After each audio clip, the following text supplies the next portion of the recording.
Praise the lord. మన ప్రభువును రక్షకుడైన యేసుక్రీస్తు నామములో దేవుని బిడ్డలందరికీ వందనాలు. ఈ దినమంతయు దేవుని సన్నిధి మనకు తోడుగా ఉండునుగాక.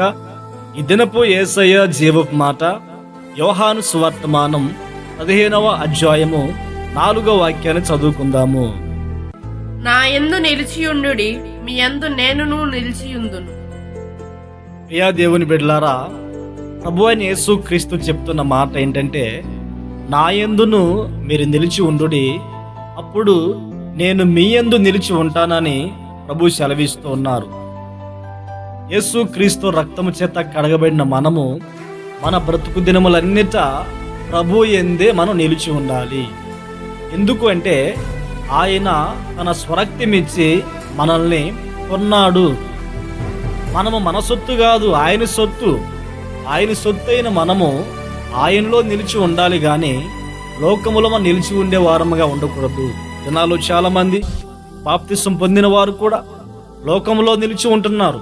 అంటే లోక సంబంధమైన క్రియలు వారిలో కనబడుతూ ఉన్నాయి, లోక సంబంధమైన అలవాట్లు వారిలో కనబడుతూ ఉన్నాయి, లోక సంబంధమైన ప్రవర్తన ప్రవర్తిస్తూ ఉన్నారు, లోక సంబంధమైన ఆలోచనల్లో నడిపించబడుతూ ఉన్నారు, లోక సంబంధమైన పద్ధతుల్లో అనేకులు నడిపించబడుతూ ఉన్నారు. వీరందరూ కూడా బాప్తిసం పొందిన వారే. ప్రియ దేవుని బిడ్డలారా, బాప్తిసం పొంది ఉండగా మరలా మనం లోక సంబంధమైన కార్యక్రమాల్లో వాటిలో మనం నిలిచి ఉండకూడదు. అందుకని ప్రభు చెప్తున్నారు ఏమనంటే, మీరు నా యందు నిలిచి ఉండండి, నేను మీ యందు నిలిచి ఉంటాను. మనము ప్రభు యందు నిలిచి ఉండాలి. ప్రభు యందు ఎందుకు మనం నిలిచి ఉండాలి? ప్రభు అంటారు, నేను నిజమైన ద్రాక్షావల్లిని, నా తండ్రి వ్యవసాయకుడు. ఆ ద్రాక్షావల్లిలో తీగ నిలిచి ఉంటేనే గాని ఫలింపదు.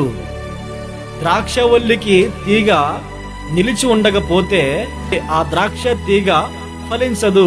అందుకని ద్రాక్షవల్లి యేసుక్రీస్తు గనుక ఆయనలో మనం నిలిచి ఉన్నప్పుడు మనము బహుగా ఫలిస్తాము. దేవునికి మహిమ కలుగునుగాక. ఈ దినాల్లో క్రైస్తవులనబడుతున్న వారిలో, యేసుక్రీస్తు రక్తము చేత కడగబడిన వారిలో ఫలములు కనిపించట్లేదండి. ఏంటి ఫలము? ఆత్మ సంబంధమైన ఫలము. వాక్యం సెలవిస్తుంది కదా, గలతీ పత్రికలో ఉంటుంది. ఆత్మఫలం ఏమనగా ప్రేమ, సంతోషము, సమాధానము, దీర్ఘశాంతము, మంచితనము, సమాధానము, దయాళుత్వము, విశ్వాసము, ఆశా నిగ్రహం. ఇవన్నీ కూడా ఫలము. ఆత్మఫలములో ఇవన్నీ ఇమిడి ఉన్నాయి. ఇవన్నీ దేవుని బిడ్డలు కలిగి ఉండాలి. ఇవి కలిగి ఉండాలంటే మనం దేవునిలో ఉండాలి, దేవుడు మనలో ఉండాలి. మనము దేవుని యందు ఉండాలి, దేవుడు మన యందు ఉండాలి. ఈ అనుభవం ఎవరిలో ఉంటుందో వారు ఫలములు ఫలిస్తారు. నీతి ఫలం ఉంది, పరిశుద్ధత కలిగి ఉన్నటే మీకు ఫలం అని వాక్యం సెలవిస్తుంది. పరిశుద్ధమైన ఫలం, నీతి ఫలం, వెలుగు ఫలం. ఈ ఫలములు ఒక క్రైస్తవుడు ఫలించాలి. ఈ ఫలములు ఫలించినప్పుడే తండ్రి మన ద్వారా గణపరచబడతాడు. దేవునికి మహిమ కలుగునుగాక. యేసుక్రీస్తు ప్రభు అంటారు, మీరు ఫలించడం వలన నా తండ్రి మహిమపరచబడతాడు. మనం ఎప్పుడైతే ఆత్మ సంబంధమైన ఫలములు ఫలిస్తామో మన ద్వారా దేవునికి మహిమ కలుగుతుంది. మరి ఈ మాటలు వింటున్న ప్రియా దేవుని బిడ్డలారా, నువ్వు ఫలిస్తున్నావా? నిన్ను బట్టి దేవునికి మహిమ కలుగుతుందా? నువ్వు ఎలా బ్రతుకుతున్నావు? ఎలా జీవిస్తున్నావు? యేసుక్రీస్తు ఒక చెట్టు దగ్గరికి వెళ్ళి చూస్తే ఆ చెట్టుకు ఫలమే లేదు. ఆ చెట్టు అంజూరపు చెట్టు. ఆ చెట్టుని దేవుడు ఏం చేశాడు? శపించాడు. ఆత్మ సంబంధమైన ఫలములు మనలో లేకపోతే దేవుల్లో నుండి మనం వేరైపోతాం. మరలా లోక సంబంధమైన కార్యక్రమంలోకి వెళ్ళిపోతాం, లోకస్తులుగా మారిపోతాం. మనం ప్రభువు నమ్ముకుంది మరలా లోక సంబంధమైన వ్యక్తులుగా ఉండాలని కాదు, ఫలములు లేని వ్యక్తులుగా ఉండాలని కాదు. దేవుని కొరకు ఫలములు ఫలించుదుముగాక, మన ద్వారా తండ్రి మహిమపరచబడునుగాక. ఇది జరగాలి అంటే మనము ప్రభువునందు ఉండాలి, ప్రభువు మనలో ఉండాలి.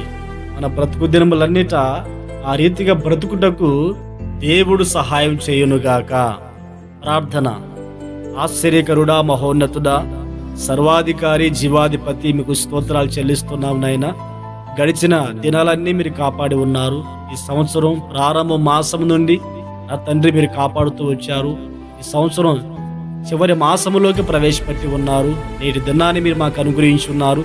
నీ మాటలు మాకు వినిపించి ఉన్నారు. నా తండ్రి, మేము నీ యందు ఉండాలని, మీరు మా యందు ఉండాలని, అప్పుడు మేము బహుగా ఫలిస్తామని, దాని ద్వారా మీకు మహిమ కలుగుతుందని సెలవిచ్చున్నారు. ఆ బ్రతుకు దినములన్నిట లోకమందు మేము ఉండక మీ యందు ఉండి మీ కొరకు ఫలములు ఫలించుటకు సహాయం అనుగ్రహించండి. ప్రతి దినము ఈ మాటలు విని ఆత్మీయంగా బలపరచబడుతున్న ప్రతి వారిని ఆశీర్వదించి మీరు అక్కడికి సిద్ధపరిచి మహిమను పొందండి. నజరేయుడైన యేసు నామములో ప్రార్థించి అడిగి పొంది ఉన్నాము తండ్రి. ఆమేన్, ఆమేన్.